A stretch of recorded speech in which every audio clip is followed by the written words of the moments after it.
नमस्कार, मी राहुल कुलकर्णी. महाराष्ट्र विधानसभा निवडणुका 2024चा निकाल आल्यानंतर ह्या निकालाला काही मंडळींनी अनाकलनीय, अनपेक्षित आणि जे विरोधी मंडळी आहेत ते तर असं म्हणतात की हे होणं शक्यच नाही आहे आणि EVM मध्ये आणि मग वेगवेगळ्या गोष्टीवरती त्यांचं दोषारोपण सुरू आहे. पण जेव्हा श्री बाबा आढाव हे महाराष्ट्राला पूजनीय असलेल्या व्यक्तिमत्वापैकी एक, जेव्हा महात्मा फुले वाड्यामध्ये लाक्षणिक पद्धतीचं उपोषण करतात 3 दिवसाचं, तेव्हा मला त्यांच्याशी बोलावं असं वाटतं. पण बाबा असं आहे की लोकशाही व्यवस्थेमध्ये हे काही सरळीकरण नाही आहे. हे लोकशाही व्यवस्थेमध्ये लोकांचा कौल महत्वाचा आहे. इथे फक्त कल तपासला गेलेला नाही, तर सत्ता ताब्यात घेण्याचं आहे.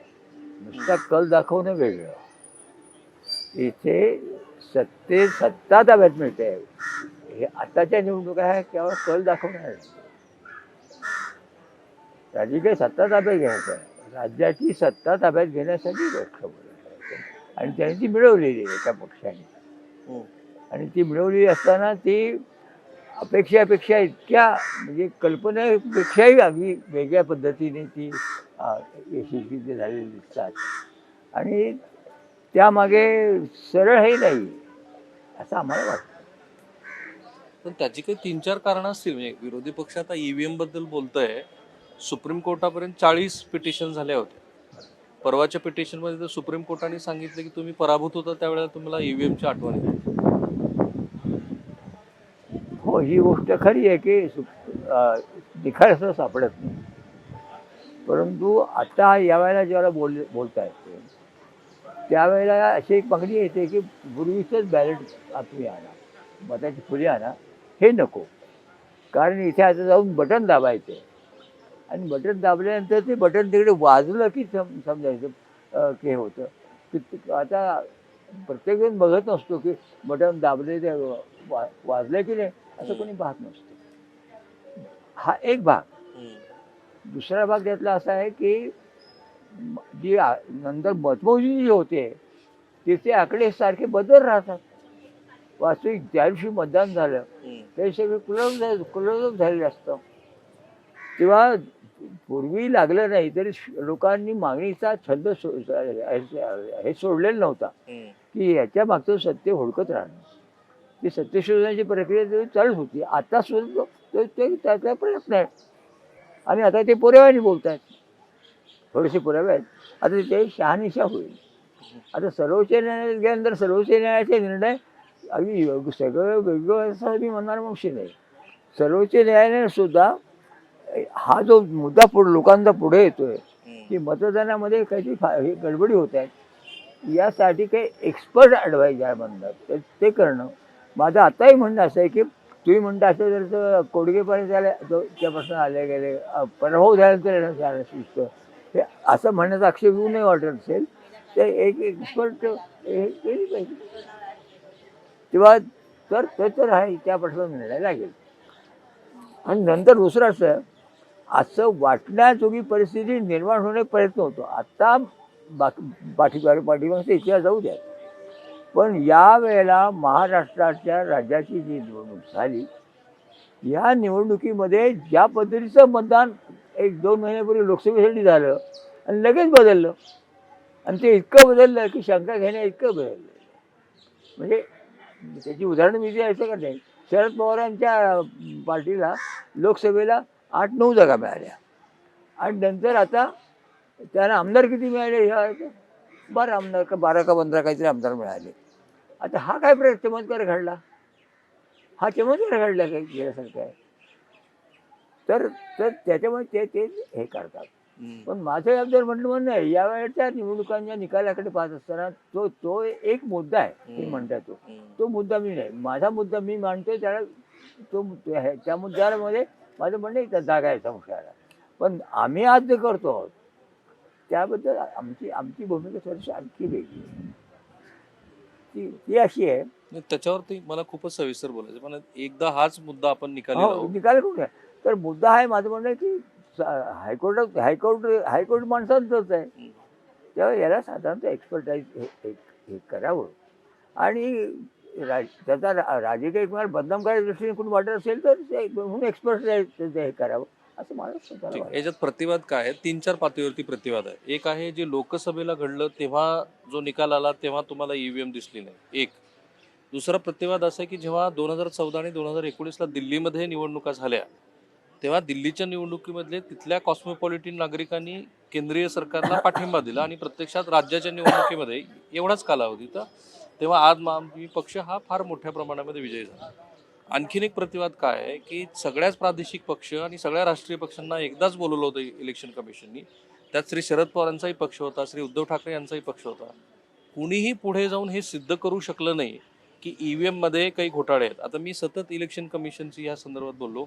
एक आता फार तांत्रिक मुद्दा आहे, पण तो स्टँड अलोन सिस्टीम आहे आणि त्या सिस्टीममध्ये काहीच करता येणार नाही हे वारंवार सिद्ध केल्यानंतर पुन्हा कसं, असा एवढा एक प्रतिवादाचा भाग. आणि मग मला जरा मोठ्याच विषयावरती बोलायचं तुमच्याशी. नाही, माझं म्हणणं आहे की आत्ताच्या माझ्या उपोषणाच्या वेळेस तो विषय तुम्ही विचारताय म्हणून मी बोलतोय. माझे उपोषण जे सुरू केले ते मी वेगळ्या केले ते आपण नंतर बोलूया. पण तुम्ही मांडला प्रश्न म्हणून मी तुम्हाला मुद्दा मी सांगतो. सुप्रीम कोर्टाने असं म्हणायचं कारण नाही की वारंवार काय करतात. सुप्रीम कोर्टाने कुठे एक्सपर्टायचं हे घेतलं. भारतातल्या एक गोष्ट अशी आहे, अशा पद्धतीचं निवडणुकीतलं मतदान आणि मतदाराची संख्या दोन्हीमध्ये कुठेही नाही. हे पहिल्यांदा घेतलं पाहिजे. आणि ते भारतात जे घडतंय, इतरचे वेगळ्या वेगळ्या पद्धती त्यांची छोटे छोटे देश आहेत. इंग्लंडमधली किती मतदार आहेत. अमेरिकेसारख्या देशात एवढा प्रचंड देश असून सुद्धा एवढे मतदार नाही आहेत. आणि चीनमध्ये तर प्रश्नच नाही, निवडणुकांचा प्रश्नच नाही. इतकी मोठी लोकसंख्या असेल हा एकच देश आहे. आणि इथे संख्येला वाव येणार तर आता ह्या महाराष्ट्राच्या निवडणुकीचं सरळ सरळ घडलं. स्वच्छ दिसतं की कसं अर्थात तो माझं म्हणणं नाही की तो हे माझं त्याच्यावर सहानुभूती आहे. पण माझं ते मत 100% मत नाही की त्याच्यामुळे घडलं. माझी कारणं वेगळी आहेत. त्याच्याबद्दल आपण नंतर बोलू. ठीक आहे, मग आता त्याच कारणापासून सुरुवात करू. जेव्हा इतकं म्हणजे आत्ताच निकाल आला आणि त्या दिवशी मी मुंबईत भाजपच्या कार्यालयात होतो, तर त्या दिवशीच त्यांनी 1.5 कोटी नवे सभासद नोंदणीची मोहीम हातात घेतली आणि दुसऱ्याच दिवशी रत्नागिरीपासून त्याचा शुभारंभ केला. भारतीय जनता पार्टी ही 24 तास 365 दिवस केवळ निवडणुका लढण्याच्या दृष्टीनं व्यवस्थापन करते. आता असा जेव्हा प्रबळ तुमच्याकडे स्पर्धक आहे, तेव्हा विचार म्हणून, संघटन म्हणून, आता अगदी सेवादलाचाच विचार केला तर त्यांची तुलना जेव्हा तुम्ही इतर उजव्या विचार संघटनेशी करता, तेव्हा सेवादलाचं अस्तित्व कुठं आहे, इथपासून ती चर्चा व्हायला लागते. माझं म्हणणं आहे की आपण मर्यादा ठेवूया. मर्यादा कोणती आहे की तो ज्या ज्या दृष्टीने ही विधानं केली जातात, सपोर्ट केला जातो, प्रत्येकाचं एक अगोदर ठाम मत आहे आणि त्या दृष्टीने पुरावा येतो. मी आज जे केलं आहे ते माझं मत थोडंसं वेगळं आहे. मला एवढंच म्हणायचं आहे, मतदान प्रक्रियेतल्या याच्यामध्ये शंका घ्यायला जागा आहे. ते मला पटला तुमचा तो मुद्दा. एवढंच माझं म्हणणं आहे.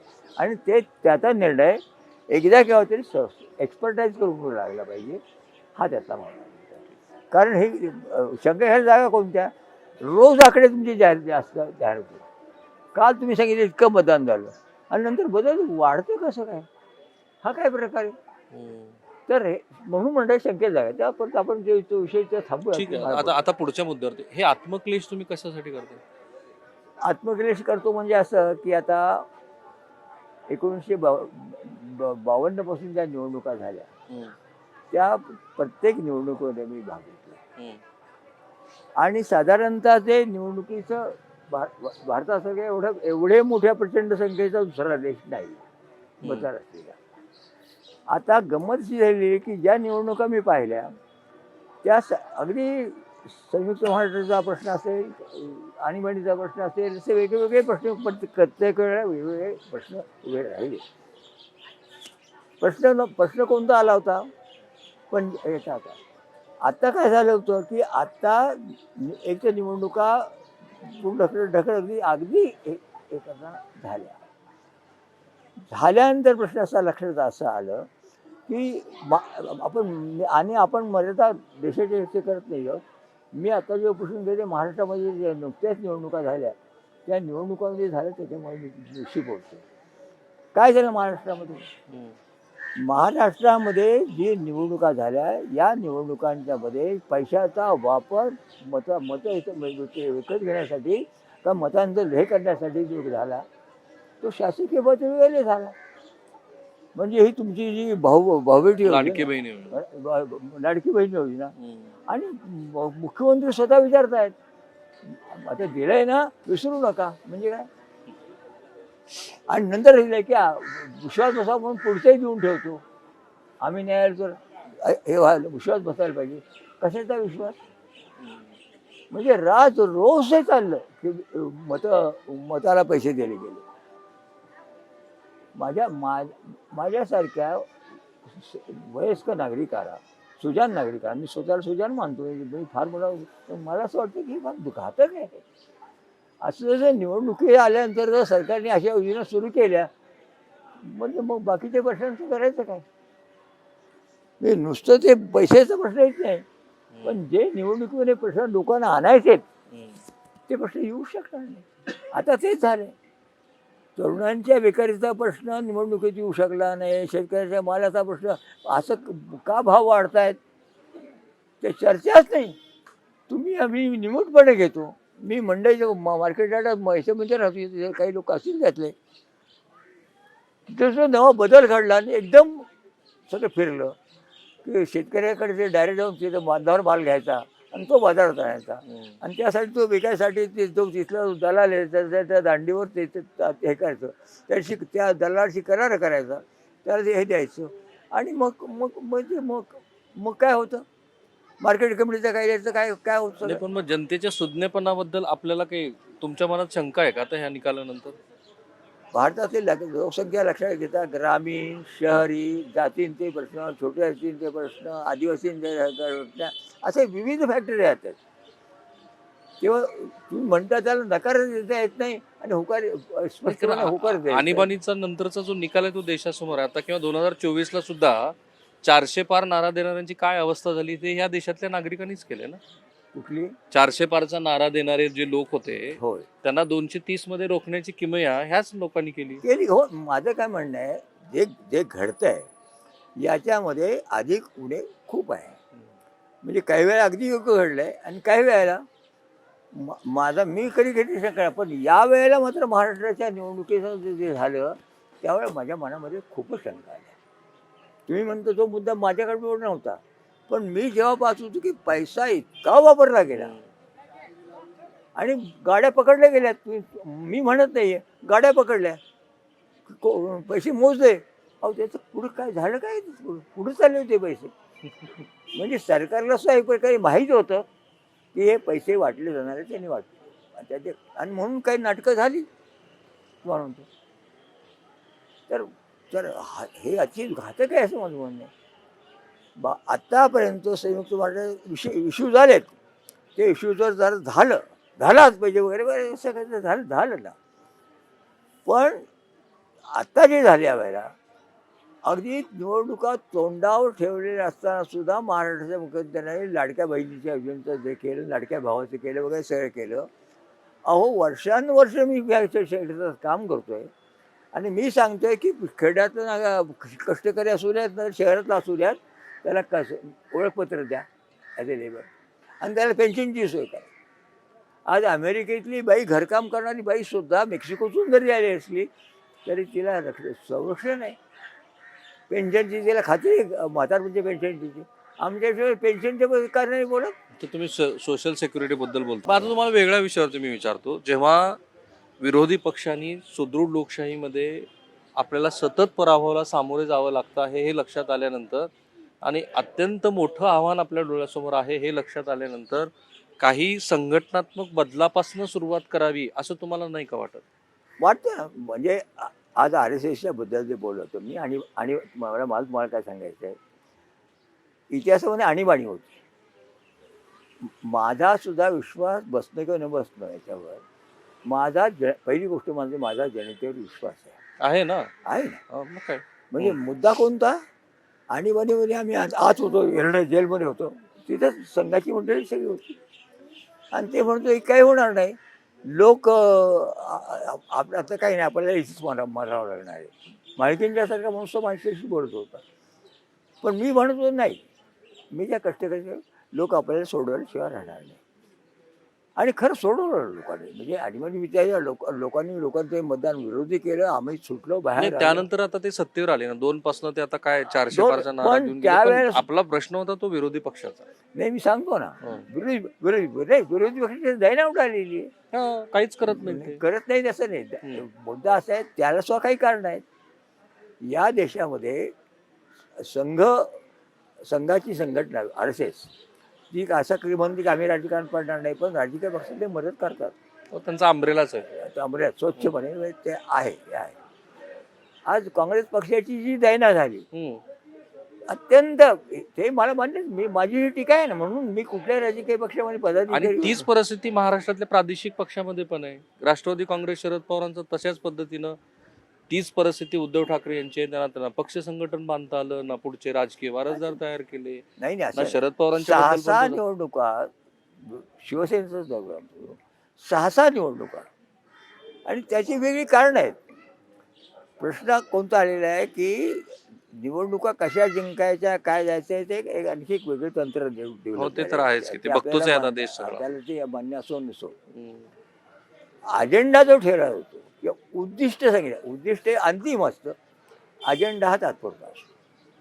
आता अजेंडा आणि उद्दिष्ट, आता हे लक्षात घेतलं पाहिजे की संघाचं उद्दिष्ट हिंदू राष्ट्र आहे. हिंदू राष्ट्र आहे. प्रश्नच नाही. आणि हिंदू राष्ट्र असताना हिंदुत्वाचं काही सांगण्यापेक्षा मुसलमानाच्या बद्दल सारखं सगळं काहीतरी राहणं.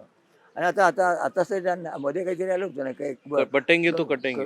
बचेंगे तो कटेंगे, आणि त्यातून जे सुरू झालं आणि नंतर घडतात या गोष्टी सगळ्या, अशी परिस्थिती आहे. तेव्हा हिंदू आज येते ते सोडलेलं नाही नारा. म्हणजे अजित पवारांच्यासारख्या माणसाला मग जाहीरपंचायत मंत्र्यांना तरी सांगावं लागतं की मी धर्मनिरपेक्ष मनुष्य आहे, त्यांची हे मला मान्य नाही. कोणाची ते मतासाठीच त्यांना सांगावं लागलं ना. आणि मला नाही असं वाटत. हम्म. ते ज्या पैशात वाढलेले आहेत, अजित पवारांच्यावर बाकीचे कुठले आरोप करा, पण ते हिंदुत्ववादी आहेत वगैरे असं मी नाही मानत. ठीक आहे. हिंदुत्वादाचे 2-3 खूप शेड्स आहेत. म्हणजे हिंदू धर्म लोक मानत नाही असं नाही, पण राजकारणामध्ये हिंदुत्वाचा वापर करावा का, याच्याबद्दल दुमत आहे. मी सहमत आहे तुमच्या. म्हणजे अजित पवारांच्या बद्दल तुमचं आकलन कदाचित माझ्यापेक्षा उत्तम आहे.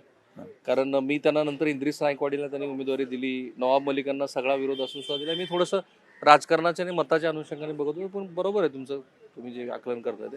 पण माझा प्रश्न असा होता की 2 आपल्याकडे तर पॅराडाईम आहेत. एक उजव्या विचारसरणीचा आहे आणि दुसरा राहुल गांधी यांच्या रूपाने काँग्रेस पक्षाचं नेतृत्व म्हणून आहे. तुम्हाला काही 5-10 गोष्टी वाटतात की ह्यांनी जरा हे केलं तर थोडं आता बरं राहील? कारण तुम्ही आत्मक्लेश करून आणि पत्रकारांनी मुद्दे मांडून काही फारसं यश मिळताना दिसत नाही आपल्याला. नाही, माझं म्हणणं आहे ते तुम्ही तसं म्हणा.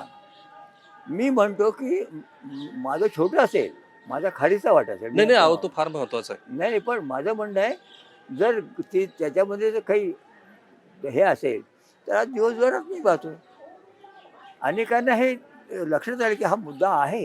निश्चित आहे ना, म्हणून तर आपण मुलाखत करतोय. अगदी अगदी खरं. पण माझा प्रश्न वेगळ्या कॅनव्हास मध्ये होता. नाही, तुमचा मी पुन्हा वारंवार तुम्हाला तेच म्हणतो आहे की जेव्हा एवढं मोठं प्रबळ आव्हान आपल्या समोर आहे, तेव्हा ह्यांनी पण काही विचार करायला हवा का नको? करायला पाहिजे ना. जे करत नाहीये. नाही, ते करत. मी माझ्या पक्षात टीका केली, मी एकटा पडलो होतो, मला कल्पना असेल.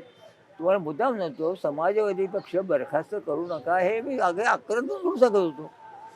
पण तुमच्या SNVT सारख्या नेत्याने सुद्धा पक्ष बरखास्त करून एक पक्ष केल्यानंतर झालं काय?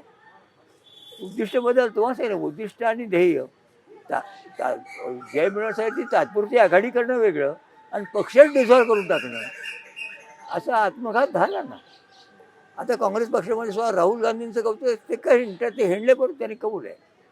पण मासेशी जी बोलून झाल्यानंतर जे करायला पाहिजे, पुण्यासारख्या शहरामध्ये काय निवडणुकीमध्ये वर्तन घडले, केवढं बंड हे आहे ना, हा रोग आहे. पण RSS सारख्या संघटने त्यांना त्याचे ह्याचा फायदा कशासाठी घेतात? ते त्याचा फायदा घेत आहेत आणि नको त्या संधीसौदूपणा, पैसे वाटप, त्यांना साधन योग आम्हाला मान्य नाही असं RSS खुले सांगते. आम्हाला सगळी ऑप्शन्स ओपन आहे. एकच उद्दिष्ट असल्यामुळे असेल कदाचित. पण आता इथून पुढे भारतीय लोकशाहीची वाटचाल कुणीकडे आहे? आपण अगदी शेवटचाच प्रश्न घेऊ. माझं म्हणणे, भारतीय लोकशाहीची वाटचाल आणीबाणीचा अनुभव लक्षात घेता लोकांच्या लक्षात आल्यानंतर लोक फार काळ नाही सहन करणार. म्हणजे हा आशावाद आहे. आशावाद आहे म्हणून तर उभं राहिलो, म्हणून तर आलोय. हम्म. आणि मग सांगितलं, आणि मग उदाहरण सांगितलं मी तुम्हाला की आता नाही, आता आपण सुटका करणार. आम्ही सरसंकट काही शक्य मला दिसत नाही, पण झालं. लोकांनी मग सोडवलं. माझा त्याच्यावर विश्वास आहे. म्हणून मी पाहतो की लोकांनी जागृत केल्यानंतर लोकांना लक्षात लोकच स्वतःला नीट करतील. त्यांचा विचारतील की तू असं बोल, आता बोल की सत्य बोलले पाहिजे. पण मग या बहुसंख्याक वादाकडे बघायचं कसं? हा जो बहुसंख्याक वाद आता देशाने स्वीकारला आहे, तो काय तो कायमचा नाही आहे. तो कोण बहुसंख्य हिंदू बहुसंख्या आहेत म्हणून पण स्वीकार असतात. त्याचबरोबर हे मान्य केलंय, घटनेनेच मान्य केलं ना, सेक्युलर कुणी लादलेलं तर नाही ना. ऑब्विसली पण या कोर्ट पण काल देशामध्ये- परवा म्हणाले की आपल्या देशाची घटना ही सेक्युलर आहे. घटनेमध्ये अनेक नाही, धर्म पण असतील. निवडणुकीच्या अंगाने म्हणतो की आता जवळपास सगळ्याच राजकीय पक्षाची अडचण अशी झाली आहे. हल्ली तर राहुल गांधी सुद्धा अल्पसंख्याकाची भाषा बोलत नाहीत, ते हिंदू मधल्या पिछड्या वर्गाची भाषा बोलतात, कारण बहुसंख्याक वाद सगळ्यालाच मान्य करावा लागला. बहुसंख्यवाद नाही येतो, संधी साधूवाद आहे. तुम्ही त्याला एक गोंड सांगता, मी नाही, तो संधी साधूवाद आहे. जे don't mean it I tell. म्हणजे कोणाला कोणी काय उत्तर देणं, मी हिंदूच आहे म्हणणं किंवा मी हे करणं, याला काय अर्थ नाही. प्रश्न असा आहे की, पण महत्त्वाचा मुद्दा कोणता झाला आहे, आरएसएस सारख्या संघटनेने वगैरे काय कुठल्याही प्रकारे सत्ता हातात घेऊन आता आपण हे करूया, आणि त्यासाठी काय मूल्यांची काय धोरण झालं तरी हरकत नाही, या टोकाला त्यांनी जाणं ह्या माझ्या दृष्टीने सर्वात मोठा अडपाट आहे. आता विद्यमान परिस्थितीत जे काही निकाल आले त्यानंतर शरद पवारांच्या राजकारणाकडे आणि पुढच्या वाटचालीकडे कसं बघता? ते शतक साजरा करतील असं मी त्यांना शुभेच्छा दिल्यात माझ्या मुलाखतीमध्ये. नाही, तुम्ही दिल्या असतील, परंतु त्यांना धडा मिळाला आहे ना. लोकसभेला 8 का 9 आणि आमदारकीला 10, सर्वात शेवटचा नंबर. त्यांनी सांगावं की हे कसं घडलं. ते समन्वयवाद नाही म्हणणार नाही, नाही. त्यांचं असं म्हणणं असतं की विकासाच्या दृष्टिकोनातून कॉर्पोरेट्सला तुम्ही का विरोध करता? तेच म्हणा तुम्ही, त्यात संधी साधूपणाची जोड जास्त आहे असं मला म्हणणं. घराण्याशीचा वापर तोंडाने घराण्याशाही विरुद्ध बोलायचं आणि घराण्याशाहीच वापरायची, हे कसं काय? हे कसं काय? नंतर बदनाम झालेल्या माणसाला परत उभं करायचा, हा काय प्रकार आहे? तेव्हा राजकारण हा काही दोषारोपण हे त्यांच्याही बाजूने आहे. कोणत्या खेळणे आयडिओलॉजीचाच प्रश्न आहे.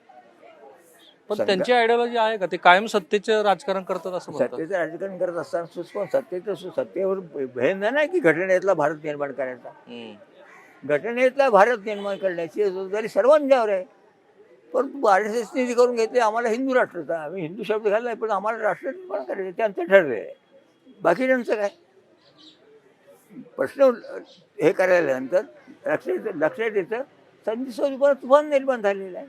आणि त्या संधी स्वरूपाला जातीचं मग कधी जोड देणं, कधी धर्माची जोड देणं, कधी लिंगभेदाचा वापर करणं, आणि आता ते संपल्यानंतर पैशाचा जो प्रचंड धमाका सुरू झालेला आहे, त्याच्यामुळे मी माझ्यासारखा माणूस हादरलेला आहे, अगदी हादरले आहे स्वच्छपणे.